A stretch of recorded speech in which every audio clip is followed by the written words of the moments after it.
Kaleshwaram commission తదుపరి విచారణ సోమవారం నుంచి జరగనుంది. ఆ రోజు నుంచి రోజుకు 14 మంది చొప్పున క్షేత్రస్థాయి ఇంజనీర్లను కమిషన్ విచారించనుంది. మేడిగడ్డ, అన్నారం, సుందిళ్ల ఆనకట్ల నిర్మాణంలో క్షేత్రస్థాయిలో పనిచేసిన ఇంజనీర్లను జస్టిస్ పిసి ఘోష్ విచారణ చేయనున్నారు. అనంతరం ఐఏఎస్ అధికారులు, విశ్రాంత అధికారులను క్రాస్ ఎగ్జామినేషన్ చేస్తారు. వారితో పాటు గుత్తేదారులు, కమిషన్ ముందు అఫిడవిట్ దాఖలు చేసిన ఇతర వ్యక్తులను కూడా విచారించనున్నారు. బ్యారేజీ పనుల్లో సబ్ కాంట్రాక్టర్ల వ్యవస్థపై కమిషన్ దృష్టి సారించింది. అందులో భాగంగా క్షేత్రస్థాయి ఇంజనీర్ల నుంచి అవసరమైన సమాచారాన్ని రాబట్టనుంది. ఇంజనీరింగ్ అంశాలన్నీ పూర్తయిన తర్వాత ఆర్థిక అంశాలు, నిధులకు సంబంధించిన వాటిపై దృష్టి సారిస్తారు. కాగ్ విజిలెన్స్ నివేదికలను కూడా పరిగణలోనికి తీసుకుంటారు. అకౌంట్ సంబంధిత అధికారులను కూడా విచారణ చేయనున్నారు.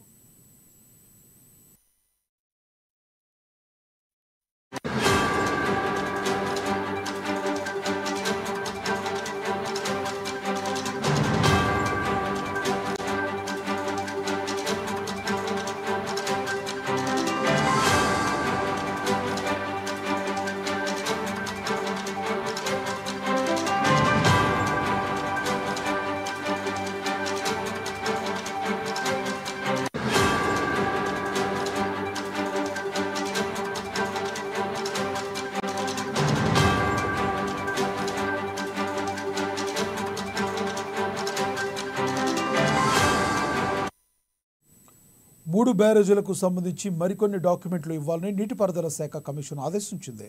కాళేశ్వరం ప్రాజెక్ట్, మేడిగడ్డ, అన్నారం, సుందిళ్ల ఆనకట్టలకు సంబంధించిన పలు అంశాలపై కమిషన్ ఇప్పటికే ఓ అవగాహనకు వచ్చింది. ఎక్కడ ఏం జరిగింది, లోపాలు ఏమున్నాయి, ఎవరి ప్రమేయం ఉంది తదితర అంశాలకు సంబంధించిన ఆధారాలు లభించినట్లు సమాచారం. వాటన్నిటి ఆధారంగా జస్టిస్ పిసి ఘోష్ కమిషన్ నివేదిక సిద్ధం చేయనుంది.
కాళేశ్వరం కమిషన్ తదుపరి విచారణ సోమవారం నుంచి జరగనుంది.